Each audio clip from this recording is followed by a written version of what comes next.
Hey, what's up, everybody? Welcome to California. Well, yeah, it's here in Lake Tahoe. There's a lot of snow, and I'm here with Dave Coleman. Dave, welcome back to Car Question. Man, this is an amazing time to test that Mazda 3 all-wheel drive. We put a lot of work into making sure it would snow in California in spring just for this. Wow, amazing temperature here.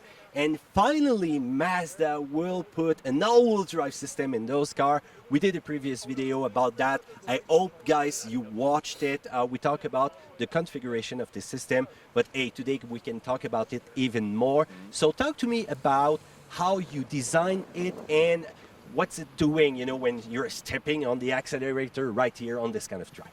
Well, the basic mechanical layout of the system is pretty familiar. It's a front-wheel drive car with a power takeoff to the rear wheels and a torque coupler that can control exactly how much torque goes to the rear and when. The magic is in the software, figuring out exactly the right time to send the right amount of torque when you need it, when it's going to help move the car. And we've got a completely new strategy in this car that's basically running a vehicle dynamics model simulator in software. It's basically like playing a video game inside and predicting a fraction of a second ahead on which tire is going to have the most load and trying to manage the traction circle. You're familiar with traction circle, like if you put a bunch of side load on a tire and you try to accelerate, it doesn't have enough traction to do both of those things at the same time. So by looking at the way the car is moving, what the G-forces, what the yaw rate is, we can figure out exactly what each tire can handle and put torque where it can handle it and where it can make use of it. We see more and more manufacturers also designing their system to be fuel efficient, to maybe let a lot of the fun part of driving out of the way, even in those winter conditions out here. But this is a completely different approach for the Mazda all-wheel drive system. Yeah, well, actually, we did put also a lot of effort into making this system efficient. It's sort of counterintuitive, but if you're on a surface like this in the snow, more rear torque is actually more efficient on this kind of surface. Because if you look at the total amount of the sort of energy loss in the system, usually you want to have mostly front wheel drive because if you put load on the rear drivetrain, there's energy loss in there. But there's also energy loss at the tires. And if your front tire is slipping a lot, then you're throwing away more energy at the tires, where if you drive the rear tires and get everything under control, the energy you lose in the rear diff is less than you were losing in the front tires before. So it's actually more efficient. Algorithm is really important, and it's completely different from your SUV lineup, the one that we find in that car. Right, so this is sort of our second generation i-ACTIV all-wheel drive. The first generation was looking at all the data that we have in the car already to try to predict what the surface conditions are and then give you the right torque split to maximize grip. We figured out that once we do this sort of more sophisticated simulation inside the computer, we've got the all-wheel drive system, the G-vectoring control system, the engine management system, and the transmission control system all in one computer now. So we're able to do a lot more sophisticated processing and better coordination of those systems. But as we started looking at the vehicle dynamics and putting the load where it needed to be based on that traction circle model, we didn't need to worry about the outside temperature and the windshield wipers and all that stuff anymore. It wasn't actually helping at that point. So this is just sort of a better way to get at the right answer with this car. One of the differences is actually that when you're on dry pavement, it's still shifting torque around based on the load on the tires. Based on if you're accelerating really hard out of a corner, it's still going to throw some torque to the rear, where the old system would only be doing that if it was slippery enough that it needed it for traction. So it's improving handling sort of in all conditions. And I also see in the presentation that you did that if you're going to drive at high speed, it's going to also send some power to stabilize the car. Yeah, that's true. So the old system would always send some torque to the rear wheels. So the minimum that it would send to the rear wheels was about 2%. And we were doing that to make sure it had a really quick response time. When we wanted rear torque, we wanted to immediately. We kind of got like a 1 to 200 millisecond threshold where if we get it there that quickly, you won't even notice any slip. That wastes a little bit of energy at normal cruising speeds. And so to make it more efficient, we wanted to make it run 100% front wheel drive when we really don't need anything at the back, but still have it respond really quickly. And we did some clever mechanical tricks to make it respond more quickly so that we could run 100% front most of the time. But we still found that at higher speeds, over about 120, 130K, a little bit of rear torque makes the car more stable. We go 100% front below that, on a completely sort of steady state dry surface, and then as the higher speed comes up, we start ramping some into the back just to make the car really solid at high speed. That's what I like with the Mazda, you know, feeling that well, now it's feel alive rather than zoom, zoom, vroom, vroom, and everything like that.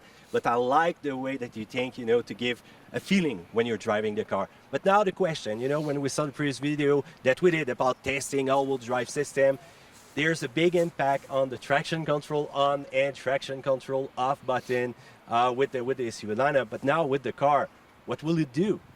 Well, the fundamental strategy of what that button does is different between SUVs and cars for us. For the SUVs, the stability control system is always on, and the traction control button is to help you get through a kind of rough, uneven surface. On a car, that button turns off stability control, so you can slide around or do whatever it is you might want to be doing when you take complete control over the car. We don't have anything for four-wheeling and having a wheel up in the air. We don't have the ground clearance for that in this car. If you want to go drive off-road, get an SUV. Yeah. But on a gravel road, you know, fine, have fun. Right. So will the system came back on right after you pass 50 kilometers, or is it going to stay up? No, off is off. Yeah. So it's tuning time. Yeah, under braking, we'll have the stability control come back on partially because ABS system works a lot better if it understands the dynamic situation. But when you come back off the brakes, it goes back off again. GVC is another system that we had the chance to turn on and off. This is not going to be offered to the regular car that you're going to buy, but it was really interesting to see that on video, this system, you look at the demo that you had with that wagon, so you can see the real impact of GVC.